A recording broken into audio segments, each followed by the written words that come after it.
Mada'in Saleh, also called Al-Hijr or Hera, is a pre-Islamic archaeological site located in the Al-Ula sector, within the Al-Madinah region of Saudi Arabia. A majority of the vestiges date from the Nabatean kingdom. The site constitutes the kingdom's southernmost and largest settlement after Petra, its capital. Traces of Livhaionite and Roman occupation before and after the Nabatean rule, respectively, can also be found. The Quran places settlement of the area by the Thamud people after Noah but before Moses. According to the Islamic text, the Thamudis, who carved out homes in the mountains, were punished by Allah for their practice of idol worship, being struck by an earthquake and lightning blasts. Thus, the site has earned a reputation as a cursed place, an image which the national government is attempting to overcome as it seeks to develop Mada'in Saleh for its tourism potential. In 2008, UNESCO proclaimed Mada'in Saleh as a site of patrimony, becoming Saudi Arabia's first World Heritage Site. It was chosen for its well-preserved remains from late antiquity, especially the 131 rock-cut monumental tombs, with their elaborately ornamented facades, of the Nabatean kingdom. Its long history and the multitude of cultures occupying the site have produced several names. The earliest appears to be Hera. The current name means cities of Saleh, referring to the Quranic prophet Saleh. The name Al-Hijr has also been used to allude to its topography. Location. The archaeological site of Mada'in Saleh is situated 20 km north of the Al-Tula town, 400 km northwest of Medina, and 500 km southeast of Petra, Jordan. The site is on a plain, at the foot of a basalt plateau, which forms the southeast portion of the Hejaz Mountains. The western and northwestern portions of the site contain a water table that can be reached at a depth of 20 meters. The setting is notable for its desert landscape, marked by sandstone outcrops of various sizes and heights. History. The Livhayon is an ancient Arab kingdom. It was located in Mada'in Saleh, and is known for its Old North Arabian inscriptions dating to California, the 6th to 4th centuries BC. Dedanite is used for the older phase of the history of this kingdom since their capital was Dedan, now called Al-Tula, 22 kilometers to the south. The Livhaiyonites later became allies of the Nabateans. Little is known about the Livhayon kingdom. Arab genealogies consider the Banu Livhayon to be descended from Ishmael. Pre-Nabatean vestiges, archaeological traces of cave art on the sandstones and epigraphic inscriptions, considered by experts to be Livhaionite script, on top of the Athlib mountain, near Mada'in Saleh, have been dated to the 3rd–2nd century BC, indicating the early human settlement of the area, which has an accessible source of fresh water and fertile soil. The settlement of the Livhayons became a center of commerce, with goods from the east, north and south converging in the locality. Nabatean settlement. The extensive settlement of the site took place during the 1st century AD, when it came under the rule of the Nabatean king Al-Harith IV, who made Mada'in Saleh the kingdom's second capital, after Petra in the north. The place enjoyed a huge urbanization movement, turning it into a city. Characteristic of Nabatean rock-cut architecture, the geology of Mada'in Saleh provided the perfect medium for the carving of monumental and settlements, with Nabatean scripts inscribed on their facades. Similar structures were featured in other Nabatean settlements, ranging from southern Syria to the north, going south to the Negev, and down to the immediate area of Hejaz. The most prominent and the largest of these is Petra. At the crossroad of commerce, the Nabatean kingdom flourished, holding a monopoly for the trade of incense, myrrh and spices. Situated on the overland caravan route and connected to the Red Sea port of Igracombe, Mada'in Saleh, then referred to as Hera among the Nabateans, reached its peak as the major staging post on the main north-south trade route. Post-Nabatean and Roman. In 106 AD, the Nabatean kingdom was annexed by the contemporary Roman Empire. The Hejaz, which encompasses Hera, became part of the Roman province of Arabia. The Hejaz region was integrated into the Roman province of Arabia in 106 AD. A monumental Roman epigraph of 175-177 AD was recently discovered at Al-Hijr. The trading itinerary shifted from the overland north-south axis on the Arabian Peninsula to the maritime route through the Red Sea.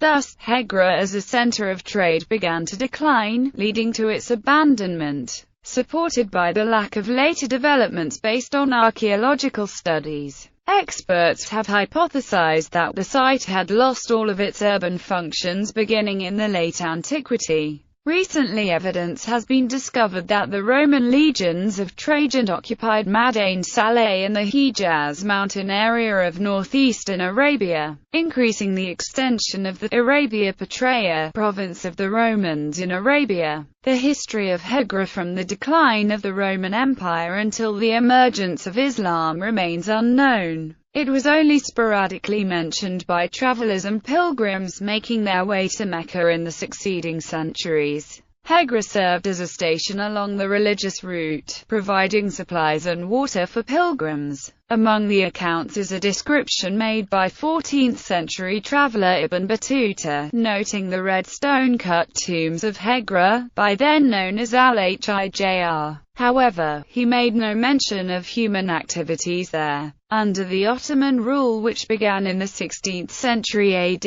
a fort was built on Al-Hijr from 1744 to 1757 AD.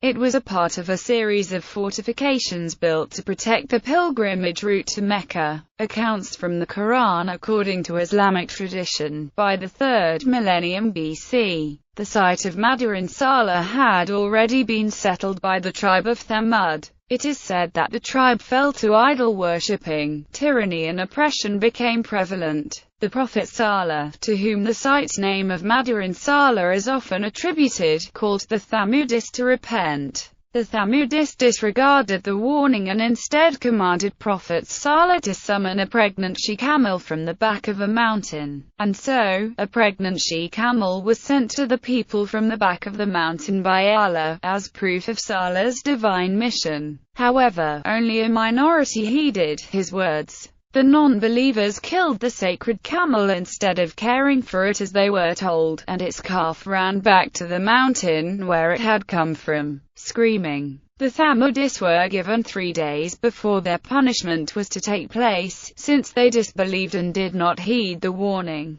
The Prophet Saleh and the believers left the city, but the Thamudis were punished by Allah, their souls leaving their lifeless bodies in the midst of an earthquake and lightning blasts. From the 19th century onward, following the discovery of Petra by the Swiss explorer Johann Ludwig Burckhardt in 1812, Charles Montague Doughty, an English traveller, heard of a similar site near Mada'in Saleh, a fortified Ottoman town on the Haji Road from Damascus. In order to access the site, Doughty joined the Hadj caravan, and reached the site of the ruins in 1876. Recording the visit in his journal, which was published as Travels in Arabia Deserta. In the 19th century, there were accounts that the extant wells and oasis agriculture of Al-Hijr were being periodically used by settlers from the nearby village of Tamar. This continued until the 20th century, when the Hejaz Railway that passed through the site was constructed on the orders of Ottoman Sultan Abdul Hamid II to link Damascus and Jerusalem in the northwest with Medina and Mecca, hence facilitating the pilgrimage journey to the latter and to politically and economically consolidate the Ottoman administration of the centers of Islamic faith. A station was built north of Al-Hijr for the maintenance of locomotives, and offices and dormitories for railroad staff. The railway provided greater accessibility to the site. However, this was destroyed in a local revolt during World War I. Despite this, several archaeological investigations continued to be conducted in the site beginning in the World War I period to the establishment of the Kingdom of Saudi Arabia in the 1930s, up to the 1960s. The railway station has also been restored and now includes 16 buildings and several pieces of rolling stock. By the end of the 1960s, the Saudi Arabian government devised a program to introduce a sedentary lifestyle to the nomadic Bedouin tribes inhabiting the area. It was proposed that they settle down on Al-Hijr, reusing the already existent wells and agricultural features of the site. However, the official identification of Al-Hijr as an archaeological site in 1972 led to the resettlement of the Bedouins towards the north, beyond the site boundary. This also included the development of new agricultural land and freshly dug wells, thereby preserving the state of Al-Hijr. Current development. Although the Al-Hijr site was proclaimed as an archaeological treasure in the early 1970s, few investigations had been conducted since. The prohibition on the veneration of artifacts has only resulted in minimal low-key archaeological activities. These conservative measures have started to ease up beginning in 2000, when Saudi Arabia invited expeditions to carry out archaeological explorations. As part of the government's push to promote cultural heritage protection and tourism, the archaeological site was proclaimed as a UNESCO World Heritage Site in 2008. Architecture. The Nabatean site of Hera was built around a residential zone and its oasis during the 1st century AD. The sandstone outcrops were carved out to build an acropolis. A total of 4 necropolis areas have survived, which featured 131 monumental rock-cut tombs spread out over 13.4 kilometers, many with inscribed Nabatean epigraphs on their facades. Non-monumental burial sites, totaling 2,000, are also part of the place. A closer observation of the facades indicates the social status of the buried person. The size and ornamentation of the structure reflect the wealth of the person. Some facades had plates on top of the entrances providing information about the grave owners, the religious system, and the masons who carved them. Many graves indicate military ranks, leading archaeologists to speculate that the site might have once been a Nabatean military base, meant to protect the settlement's trading activities. The Nabatean kingdom was not just situated at the crossroad of trade but also of culture.